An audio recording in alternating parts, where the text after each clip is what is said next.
मंच के माध्यम से हम ऐलान कहना चाहते हैं कि इस प्रदेश में ऑल इंडिया मजलिस इत्तेहादुल मुस्लिमीन की लड़ाई अगर सिर्फ और सिर्फ किसी से है तो वो समाजवादी पार्टी और अखिलेश यादव से है। इसलिए हम आपके बीच में ये कहने आए हैं कि जब तक तुम अखिलेश यादव से मुक्ति नहीं मिलेगी तुम्हें, जब तक तुम्हारे मसाइल का हल नहीं हो सकता। तुम मसाइल जीने के हो रहे हैं, हंसी होठों पे दिल रो रहे हैं, वो वोटों की तिजारत करने वाले तुम्हारे हक में कांटे बो रहे हैं।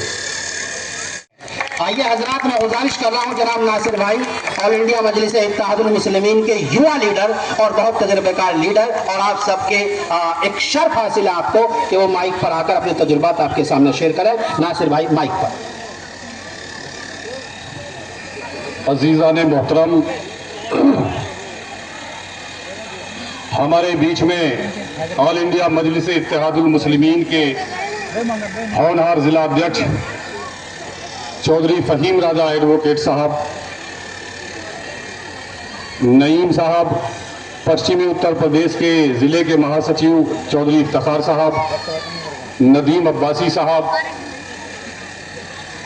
आज के इस जलसे की निज़ामत कर रहे अजराना से मेरे बड़े भाई तशरीफ लाए हैं मास्टर तारिक साहब, दाइज पर हमारे ही बुजुर्ग हमारे साथी चौधरी इफ्तिखार साहब, हमारे उस्ताद मोहतरम मास्टर अंजार साहब, हमारे बहुत ही पुराने साथी फरमूद चौधरी साहब, हसरत इस्लाम साहब, मुमताज साहब, जावेद साहब, फहरिस्त बहुत लंबी है। और मुअज़्ज़िज़ सामईन, मैं कोई नेता नहीं, मैं तो आपका बेटा, आपका भाई, आपका दोस्त हूँ। सच्चाई ये है, हुक्म मिला इसलिए खड़ा हो गया, नहीं तो नहीं चाहता था। मुझे सिर्फ और सिर्फ मुझे और आपको, हमारे जो मेहमान हैं उनके ख्यालात को सुनना, लेकिन हुक्म हुआ तो इंशाल्लाह 2-3-4 मिनट लेकर के आपसे 2-3 बातें रखना चाहूंगा कि आने वाले दौर में बुज़दिल पुकारे जाओगे इस मुसलसल बेहिसी से, और तुम क्या पाओगे, बांध लो सर से कफन आवाज दी है वक्त ने, तुम अगर अब भी न जागे फिर बहुत पछताओ। इसलिए कि 15 अगस्त 1947 को देश आजाद हुआ, हमारा नानी का फोटो पेश करो, और आजादी से आज तक इस देश में अगर कोई परेशान है तो इस देश में सिर्फ और सिर्फ मुसलमान परेशान है। और उसकी सिर्फ आजादी दिलाने के बाद भी इस देश और प्रदेश में रहने वाला 40% मुसलमान गुलामी में अपनी जिंदगी बसर करता है। अगर इस देश में हम गुलामी को छोड़कर हुक्मरानी की लाइन में खड़े हों तो इंशाअल्लाह अगर हमारे हालात नहीं बदले तो हमारी आने वाले नस्लों के हालात जरूर बदलेंगे, जरूर बदलेंगे। मुझे ये आपसे कहना है, आजादी और बंटवारे के बाद इस देश में हमने ऐसी कौन सी पार्टी छोड़ी कि जिसका झंडा अपने मकान पर नहीं लगाया? ऐसा कौन सा नेता हमने छोड़ा कि जिसकी जिंदाबाद न की हो? ऐसा कौन सा नेता हमने नेता के निशान को छोड़ा कि जिसको हमने वोट न दिया हो? लेकिन इस देश में आजादी और बंटवारे के 70-75 सालों में हमें नारा लगाकर, झंडा लगाकर, वोट दे करके इस देश में आज की तारीख में जानवर की इज्जत है, लेकिन हमारी कोई इज्जत नहीं है। हम आपके बीच में वो फार्मूला लेकर के आए कि अगर इस देश में इज्जत पाना चाहते हो, इस देश में एक नंबर के शहरी बनकर के जीना चाहते हो, तो गुलामी के झंडों को अपने मकान से उतार कर फेंकना होगा। इस देश में दूसरों के नेताओं का नारा लगाना बंद करना होगा। इस देश में दूसरों के निशानों को वोट देना बंद करना होगा। जिस दिन आपने इस देश में तमाम बातिल जमातों के झंडों को अपने मकान से उतार करके फेंक दिया, जिस दिन आपने बातिल निशानों को वोट देना बंद किया, जिस दिन इस देश में बातिल नेताओं को आपने नारा लगाना बंद कर दिया, इंशाअल्लाह उसी दिन हुकूमत तुम्हारे कदमों में चल करके आ जाए। आपके बीच में ये पैगाम लाए हैं, तकरीर नहीं करनी है, बल्कि सिर्फ ये कहना है कि जज्बाए शौक़े शहादत को क्या पूछिए, अब हथेली पर हमने खुद सर ले लिया और कत्ल होने से आखिर कहां तक डरे, कातिलों के महल्ले में घर ले लिया। हम आपके बीच में कम उम्री से मिशन और तहरीक का पैगाम लेकर के हाजिर हैं, लेकिन हालात नहीं बने, हम उन तमाम लोगों का शुक्रिया अदा करना चाहते हैं जिन्होंने उस जमाने में भी हमारी तहरीक का साथ दिया, जिन्होंने नहीं दिया उनका भी शुक्रिया अदा करना चाहते हैं। आज नहीं तो कल, कल नहीं तो परसों इंशाअल्लाह जो पैगाम मजलिस इत्तेहादुल मुस्लिमीन के लोग आपके बीच में लेकर के आए हैं, इंशाअल्लाह आज नहीं तो कल, कल नहीं तो परसों उस पर हमें अमल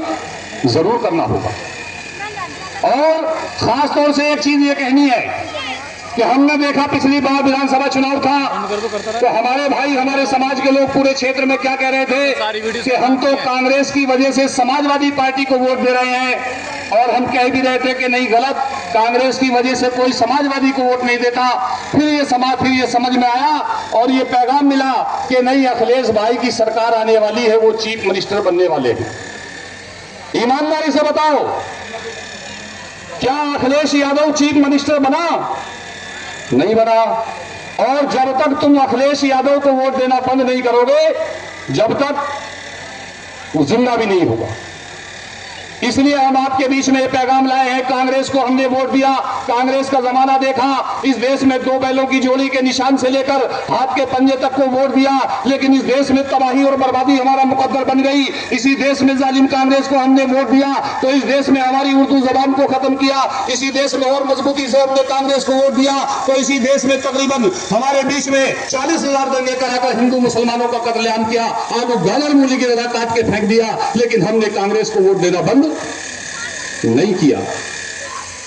यही कांग्रेस नहीं रुकती बल्कि और 4 कदम आगे बढ़ती है कि इसी देश में उसी जालिम कांग्रेस ने बाबरी मस्जिद में मूर्ति रखवा करके ताला डालने का काम किया, लेकिन हम फिर भी बाज नहीं आए और मजबूती से कांग्रेस को वोट दिया तो उसी कांग्रेस ने उसी बाबरी मस्जिद का ताला खुलवा करके इस देश में आरएसएस और शिवसेना बजरंग दल के लोगों को इस देश में मूर्ति के दर्शन कराने का काम किया।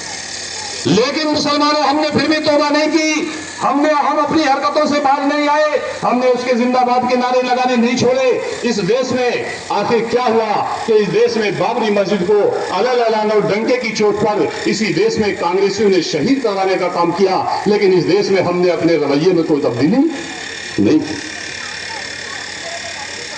इस देश में ऐसी कोई पार्टी नहीं, सपा बसपा कांग्रेस भाजपा, कि जिसने मुसलमानों की भलाई के लिए कोई काम किया हो। इस देश में जिसको हमने अपना मसीहा माना, इस देश में जिसको हमने अपना हमदर्द माना और जिसको 95% मुसलमानों ने वोट दिया, उसकी हिस्ट्री आपने भी पढ़ी है, मैंने भी पढ़ी है। ज्यादा लंबी गुफ्तगू में नहीं जाना, बल्कि सिर्फ और सिर्फ मुझे आपसे ये कहना है कि वो समाजवादी के लोग हमारे पैगाम को कान खोल करके सुने,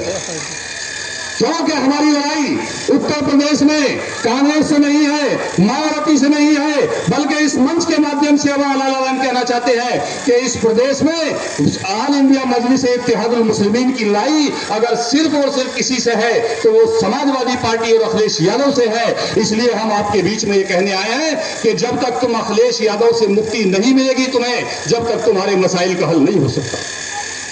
तुम मसाइल जीने के हो रहे हैं, हंसी होठों पे दिल रो रहे हैं, वो वोटों की तिजारत करने वाले तुम्हारे हक में कांटे बो रहे हैं।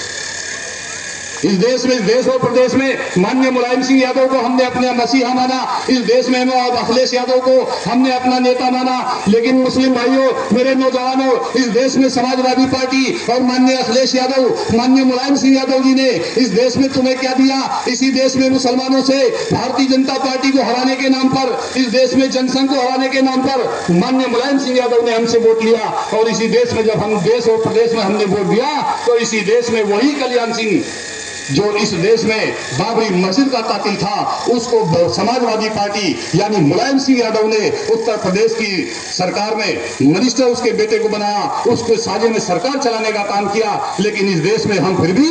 अपने रवैये में तब्दीली नहीं लाए। और इसी देश और प्रदेश के अंदर वही मुलायम सिंह यादव, कल्याण सिंह पर बात नहीं रुकती, बल्कि बात यहां आ जाती है कि वो जहरीला शख्स साक्षी महाराज, जो अखबार पढ़ते हैं, ऑनलाइन देखते हैं, सब जानते हैं साक्षी महाराज के बारे में, कि वो साक्षी महाराज कि जिसने इस देश और देश में घूम घूम करके कहा कि बाबरी मस्जिद की गुंबद पर पहला फावड़ा मैंने मारा। वही मुलायम सिंह यादव, वही समाजवादी पार्टी ने उस साक्षी महाराज को समाजवादी पार्टी में शामिल नहीं किया, बल्कि राज्यसभा से एमपी बना करके समाजवादी पार्टी में रखने का काम किया। वो साक्षी महाराज वो था कि जिसने इस देश और प्रदेश की सरजमी की दीवारों पर नारे लिखे थे कि हिंदी हिंदी हिंदुस्तान, मुल्ला भागो पाकिस्तान, मुल्लाओं के दो स्थान, पाकिस्तान या कब्रिस्तान, जो नहीं राम का वो है हराम का, जिस हिंदू का खून न खोले वो खून नहीं पानी है, जो राम मंदिर के काम न आए बेकार जवानी है। मेरा सवाल है समाजवादी पार्टी में सियासत करने वाले मुसलमानों से कि इस देश में इतने घटिया और इतने नाकारा आदमी को माननीय मुलायम सिंह यादव, अखिलेश यादव ने समाजवादी पार्टी में शामिल करके राज्यसभा में एमपी बना करके रखा, लेकिन एक भी मुसलमान ने उठ कर जबान खोलने की ताकत और जरूरत नहीं। और इतना जुल्म कि यहीं तक नहीं, बल्कि माननीय आजम खान जी के बारे में एक अल्फाज भी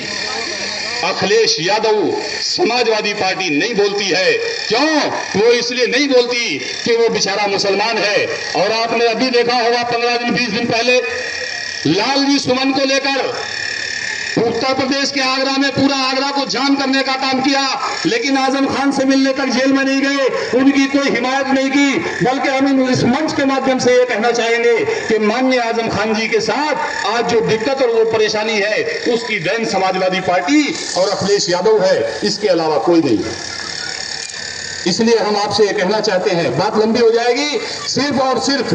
आप अगर चाहते हैं कि इस देश और प्रदेश में हमें इज्जत और सम्मान मिले तो उसका वाहिद रास्ता, जिस तरीके से पंडित भाई ने अपनी पार्टी, अपना झंडा, अपना नेता पैदा किया, जिस तरीके से जाट भाई ने अपनी पार्टी, अपना झंडा, अपना नेता पैदा किया, जिस तरीके से यादव भाई ने अपनी पार्टी, अपना झंडा, नेता पैदा किया, जिस तरीके से दलित भाई ने अपनी पार्टी, अपना झंडा, अपना नेता पैदा किया, आज उसी तरीके से हमारे माननीय जिलाध्यक्ष जी भी आपके बीच में पैगाम लेकर के आए हैं कि आपकी अपनी पार्टी ऑल इंडिया मजलिस इत्तेहादुल मुस्लिमीन है और इस देश में आपका नेता अगर कोई है तो माननीय बैरिस्टर असदुद्दीन ओवैसी आपके नेता। और आज की तारीख में सबसे बड़ा हीरो अगर कोई नेता है तो उसका नाम, उस मर्द मुजाहिद का नाम बैरिस्टर असदुद्दीन ओवैसी है, जो भारत में मुसलमानों के मसाइल को नहीं बल्कि इस देश में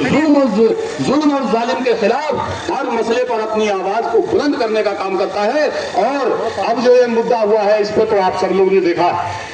आज सोशल मीडिया का जमाना है, हर आदमी के हाथ में सब चीजें आती हैं। आज की तारीख में भारतीय जनता पार्टी की सरकार भले ही हो, लेकिन आज की तारीख में बैरिस्टर असदुद्दीन ओवैसी से फेमस नेता कोई हिंदुस्तान में नहीं है। इसलिए तमाम बातों को छोड़ते हुए सिर्फ और सिर्फ आपसे ये कहना चाहते हैं कि इस देश में अगर हिफाजत चाहते हो, अपने बच्चों की हिफाजत चाहते हो, मदारिस और मसाजिद की हिफाजत चाहते हो, उलमा इकराम की हिफाजत चाहते हो और इस देश में पूरी इज्जत और सम्मान के साथ रहना चाहते हो तो खामोशी के साथ इस देश में मजलिस इत्तेहादुल मुस्लिमीन के झंडे को अपने मकान पर लगा लो। इस देश में किसी बातिल का झंडा मत लगाओ, किसी बातिल के निशान पर वोट मत दो। इंशाअल्लाह जिस दिन आपने अपने निशान, पतंग के निशान को वोट देना शुरू कर दिया, जिस दिन अपना झंडा लगा करके आप चबूतरे पर बैठ गए कुर्सी डालकर, इंशाअल्लाह उसी दिन तुम्हारे मसाइल का हल हो जाएगा।